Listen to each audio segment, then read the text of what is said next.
सबको जय मसीह की। परमेश्वर का वचन पुत्र के द्वारा, परमेश्वर का वचन पुत्र के द्वारा। इब्रानी की किताब अध्याय 1 वचन 1 से जब हम पढ़ते हैं तो वहाँ पर लेखक लिखता है, पूर्व युग में परमेश्वर ने बाप दादाओं से थोड़ा थोड़ा करके और भांति भांति से भविष्यकर्ताओं के द्वारा बातें कर इन अंतिम दिनों में हमसे पुत्र के द्वारा बातें की, जिसे उसने सारी वस्तुओं का वारिस ठहराया और उसी के द्वारा उसने सारी सृष्टि की रचना की। 3 में लिखा है, वह अपनी महिमा का प्रकाश और उसके तत्व की छाप और सब वस्तुओं को अपनी सामर्थ्य के वचन से संभालता है। वह पापों को धोकर ऊंचे स्थान पर महामहिम के दाहिनी ओर जा बैठा और स्वर्गदूतों से उतना ही उत्तम ठहरा जितना उसने उससे बड़े पद का वारिस होकर उत्तम पाया। तो जब हम परमेश्वर ने अंत के दिनों में अपने पुत्र यीशु मसीह के द्वारा बातें की, जबकि वो बाप दादों के द्वारा कैसे बातें की, थोड़ा थोड़ा करके, थोड़ा थोड़ा बाप दादों के द्वारा और भांति भांति के भविष्यकर्ताओं के द्वारा परमेश्वर ने थोड़ा थोड़ा बात किया। पर अंत के दिनों में ओपनली प्रचार परमेश्वर ने किसके द्वारा किया? अपने राज्य के बारे में, यीशु मसीह के द्वारा।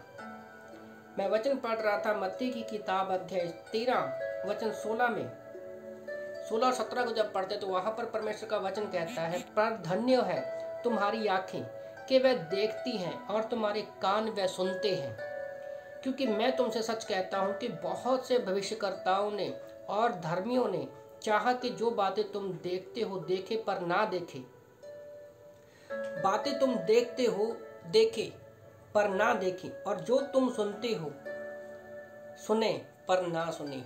तो बहुत सारी बातें जो है, बहुत सारे भविष्यकर्ताओं को, लोगों को नहीं पता है। पर अंत के दिनों में परमेश्वर ने अपने बेटे के द्वारा, अपने वचन के द्वारा बातें की, बताया कि वो हमसे कितना प्रेम करता है। क्योंकि भविष्यकर्ताओं ने जो हमसे बातें की है, नबियों के द्वारा बातें की, परमेश्वर ने अलग अलग बाइबल के पुराने नियम के जितने लोगों के द्वारा बातें की, वो सब किसके बारे में बात करते थे? सिर्फ यीशु मसीह के बारे में, उसके काम के बारे में, जो संगति उत्पत्ति 3 में टूटी थी कि उसी संगति को जोड़ने के लिए परमेश्वर आएगा।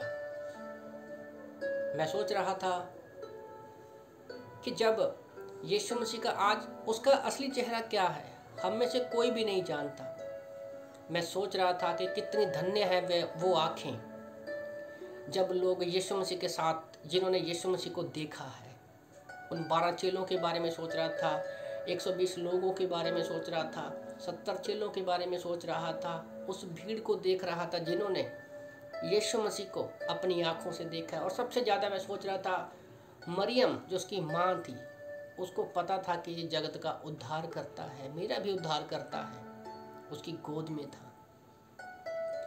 तो परमेश्वर ने सब कुछ जो रचा है वो वचन से, वचन कौन है? वो यीशु मसीह है।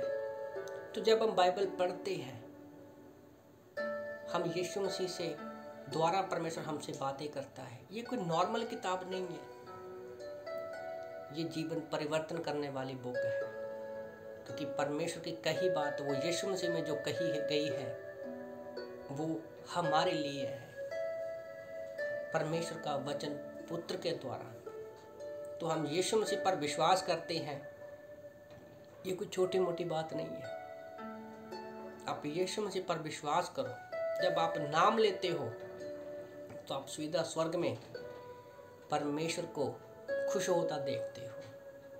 पिता भी खुश होता है,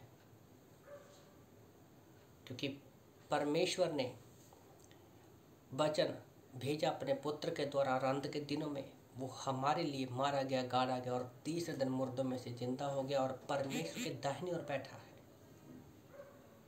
आमीन।